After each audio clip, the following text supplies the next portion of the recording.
The other thing that happened was that when the US government printed $13 trillion, people kind of went, what? All of a sudden, they've immediately diluted the dollar by 20 or 30%. Tim Draper is a billionaire venture capitalist and outspoken Bitcoin bull.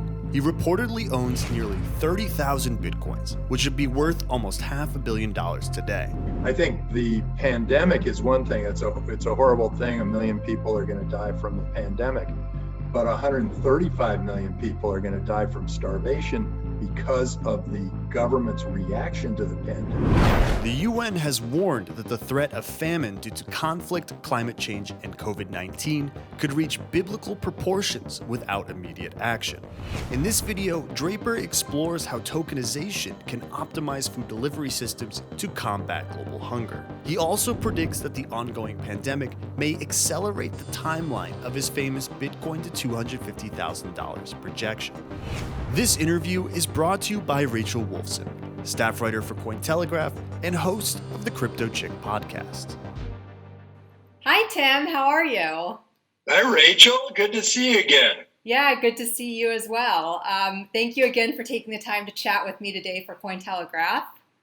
Great. Yeah, I'm happy to. I'm quarantining right now. I went away on a weekend trip and my wife has sent me to quarantine. Nice. Sounds fun. I want to get your thoughts on this because I think that this whole COVID-19 pandemic is kind of pushing blockchain and kind of making it go a little bit more mainstream because we need digitalization right now. So do you think that because of the pandemic, we're seeing more opportunities in the blockchain and DLT space? Yeah, it's interesting. A couple of things have happened with the pandemic. In some people say it's condensed the time, but for us to adopt new technologies. And so people are stuck in place and they're saying, yeah, why don't I try, see what VR is like. I'm going to use this for remote medicine. I have to use it for remote education. So some of these things that we've been backing over time have gotten a lot of attention during the pandemic and grown very quickly because people have been stuck in place. The other thing that happened was that when the US government printed $13 trillion, people kind of went, what? All of a sudden, they've immediately diluted the dollar by 20 or 30%. That's a real shock to the system. And people looked and said, well, wait, where do I put money? And, do I put it in the old fashioned way? Do I put it into gold or do I put it into this Bitcoin where it's a great store of value? And so a lot of people have said, well, hey, I want to move it to Bitcoin. So I think a couple of different things have happened. I think the pandemic is one thing. It's a horrible thing. 1 million people are going to die from the pandemic, but 135 million people are going to die from starvation because of the government's reaction to the pandemic, because of the lockdowns. They tell you can't travel, you can't be in restaurants or bars or hotels or whatever. And all of a sudden, that lockdown shuts off all these supply chains around the world. And so people are starving because our government and other governments just decided they would lock down. Whenever there's a crisis, there's a great opportunity to do something extraordinary. When there was a financial crisis, Satoshi Nakamoto came up with Bitcoin. And I think as we're able to put more restriction, more accounting systems and whatever around the blockchain, we're going to be able to use Bitcoin interchangeably with dollars. And I think the world is going to be much better off. I was speaking with someone yesterday for an interview for an article I'm writing today, but they were saying that a ship has been at the dock and they haven't been able to complete the transaction with the bill of lading because it's manual. So this is where tokenization comes in. In order for people to get cargo like food, if we have tokenized bills of lading, for instance, that food can get delivered to where it needs to be much faster. So I think tokenization is going to really advance, especially right now. What are your thoughts on that? I think you're absolutely right. And I think that the world's going from this tribal world to a global world. And some governments are resisting that change. As we become more global, the world becomes wealthier, the world becomes healthier. We live longer and happier lives. Whenever a government kind of puts down a border or creates non-tariff barriers or real tariff barriers, that hurts their own citizens as much as it hurts the rest of the world. And so I think that, yes, tokenizing a shipment, tokenizing product can work around some of those antiquated systems, and you can get the food delivered from one place to another.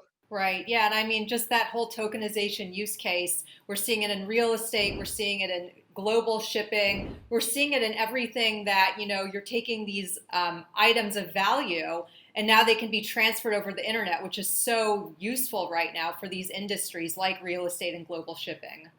Yeah, absolutely. And it's, that tokenization is very exciting because it can, in the case of real estate, you could buy a piece of my house, I could tokenize my real estate, and people could say, oh, that's interesting real estate, I'd like to own a piece of that. And they don't have to buy the whole thing. Mm-hmm. And it sort of separates the renter from the owner in kind of a nice way. Yeah, and tokenization and shipping, of course, is a great way for people to own containers, to keep track of all the IoT, all of the Internet of Things that are going around in a shipping world. I think you're going to see some extraordinary breakthroughs there. Not just shipping, but any kind of logistics is going to have a lot of. I agree. Another thing that we're seeing is also the rise of DeFi. I want to know your thoughts on that. What do you think about DeFi? Is it a bubble, or is this something that's actually going to drive adoption? No, it had to happen. People were sitting on their Bitcoin or their other cryptocurrencies, just watching as they appreciate in value. But instead of having that money being put to use, and you want your money constantly put to use. And so, I ultimately want to DeFi the venture capital business, where I raise a fund just in Bitcoin, I invest it just in Bitcoin, the entrepreneurs pay their employees and supplier all in Bitcoin, and all the accounting through that whole system should be on the blockchain. And my relationship with the entrepreneur and my relationship with my investors, my LPs, can all be on a smart contract, so that if there's a big winner or something, it will be distributed into a bunch of different Bitcoin wallets. I think that eventually will happen. Right now, the accounting isn't set up, and so it will be over time. So the first things that were happening were things like, I can lend my Bitcoin, I can borrow Bitcoin, I can hedge my Bitcoin, I can operate. So these are the early DeFi that are coming along now. Longer term, all the accounting, the taxes, the whole thing can be done on Bitcoin. People can pay their taxes on Bitcoin. The government can collect without having to collect. It seems like a natural for them. Right. The way I look at DeFi is it's setting the stage, in my opinion, for what I'm seeing as enterprise DeFi. So we're going to start seeing, like you said, tokenized invoices. That's actually a form of enterprise DeFi, just exchanging that value all via, a blockchain network. But I think DeFi right now it's still early, and it's setting the stage for enterprises to start using DeFi in those ways. Yeah, not just enterprises. Eventually the enterprises will come in and start tokenizing and using it in lots of different ways. That was the promise of a lot of these early entrepreneurial token companies. But I think the corporate world wasn't ready for it. It's interesting, a lot of the time, the waves sweep through, and the wave usually starts with a consumer, and then it moves to the enterprise, and then it moves to government enterprises. Right. And I think they move in that order. And the consumer has been very active and enjoying using Bitcoin. If I had to send you money right now, I mean, what am I going to do? Call my bank and ask them to wire you some money, or you'd have to figure out what your account number is. I mean, if it's Bitcoin, I can just show you my QR code and you show me yours, and I send you the money. Right. Yeah.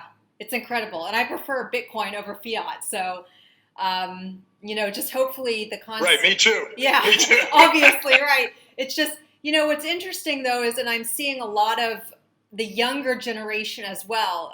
I'm here in Maui. And so some people, the younger ones, they have Bitcoin, they know about it. But then you've got the older retired people on the island, and, they know about Bitcoin, but they don't want to get involved. They think it's too risky. And so it's interesting, because clearly they know about it, but they don't want to touch it. Yeah, and if you give the choice of, here's $12,000 or one Bitcoin to somebody who's under 35, most of them will take the Bitcoin. Right. If they're over 35, most of them will take the dollars. And I think that as the years go on, the move will be all toward Bitcoin. Older people, I know I'm older, but older people are slower to adapt to new things. And they're saying, no, I like holding on to my current. I mean, if you go further back, there are people who say, no, I keep all my cash in my mattress. And if you go further back than that, it's like, no, I have to have the gold. Or before that, it's like, I have these shells and they're worth something. Mm-hmm. This is just yet another leap for mankind. It's an anthropological leap where we're going to move to something that is open and transparent and trusted and decentralized, and it's just going to be better than the old one. And it'll take time for the old ways to die off. I mean, I think for years, buggy whip manufacturers still made money even after the automobile was created. But eventually they went out of business. And and that's going to be true of fiat currencies. Right, exactly. And are you still sticking by your prediction about, I think it was 250K by 2025 or 2022? I can't remember. Yeah, it's 2022, end of 2022 or beginning of 2023. And there may have been a little contraction, so maybe a little earlier, because of the COVID thing. Right. But that 250,000 is really based on a 5% market share of currencies, and I think that's easily achievable as more women start using Bitcoin, and since they control 80% of the retail spending. I think that it's a really interesting thing that there used to be 1 in 15 wallets that Bitcoin wallets that women held, and now it's 1 in 10 or 1 in 12 or something, and it's advancing. And as women start using those wallets, they'll realize, hey, this is easier. Why did I use dollars? Why am I still bothering with dollars?